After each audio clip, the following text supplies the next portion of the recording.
What is up, my beautiful people? It's Brandon here, back for another YouTube video, another quick little how-to video. So for today, we are going to be covering ackerman and steering plates.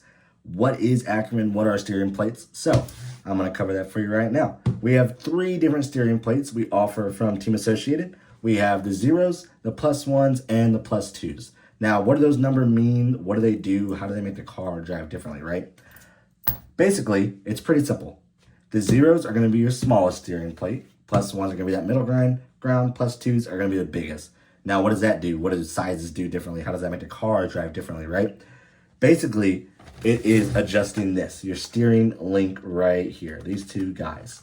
And with the zero, it's going to make that steering link the longest because the plate is the shortest. And that's going to make everything more aggressive. Just think, the smaller the steering plate, the more initial, just overall more steering you're going to get naturally. Some people will say, oh, but a plus one gives you more mid-turn than a zero does. I don't believe in that. To me, it just changes the overall steering feel all the way around. So a zero is going to make everything more aggressive because that link is longer. You're going to have way more initial steering. You're going to be able to barely get on the wheel, and it's going to want to carve into that turn tighter.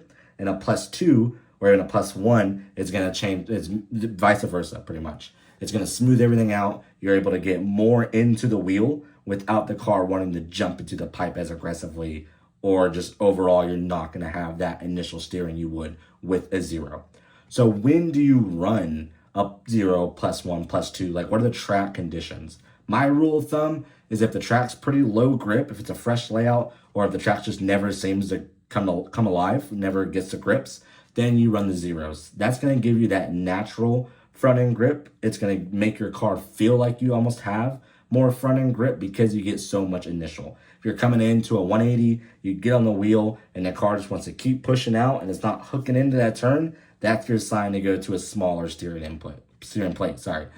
Vice versa with the plus one, plus twos. If you're on a track that's really starting to grip up, has a lot of sweepers, not as many like tight 180s, then you're going to want to go to those bigger steering plates, either a plus one or a plus two. That's going to allow you to get more on the wheel through a sweeper, and the car is not going to want to jump into that pipe as aggressively, as erratically.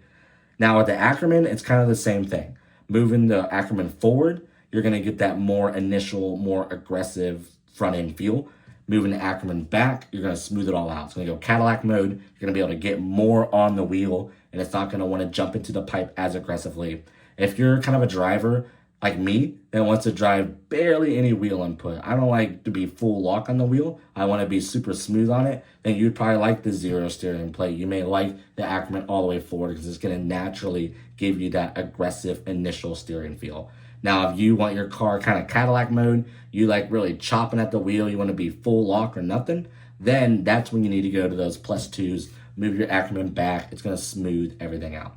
Don't overcomplicate this, guys. It's not something to like really trip out about when you're at the races. It's honestly going to make small little differences. You're not going to, let's say your car is pretty far off, you're not super happy with it. You're going to change the steering plate thinking it's going to make or break. It's going to make this thing absolutely amazing. No, it's super small, super minor tuning inputs. It's basically if your car is like 95% there, like it's almost perfect, you just need that little bit more, that's when you mess with stuff like the steering plates or the ackerman, just to try to get it absolutely perfect. But yeah, that's going to pretty much cover it for those guys. It's like I said, don't overcomplicate it. It's not something to like really trip out about. Simple, easy. You need more steering, smaller steering plate, move up an ackerman. Need less steering, bigger steering plate, move back on the ackerman. But yeah, thank you guys for watching. I'm going to be coming out with a new YouTube video once a week. So this one's going to drop tomorrow, which is Thursday, I believe. So every Thursday morning for the next week, for as long as I can go and run out of ideas, I'm going to have a new how-to YouTube video for you guys. So drop in the comments kind of what you guys are wanting, what you guys are thinking I should cover. I think for the next one, I want to kind of do shocks about springs, pistons, oils, when and where you should run a certain piston setup, and so forth. But yeah, make sure you like and subscribe. Stay tuned for that, and we will see you next time. Peace.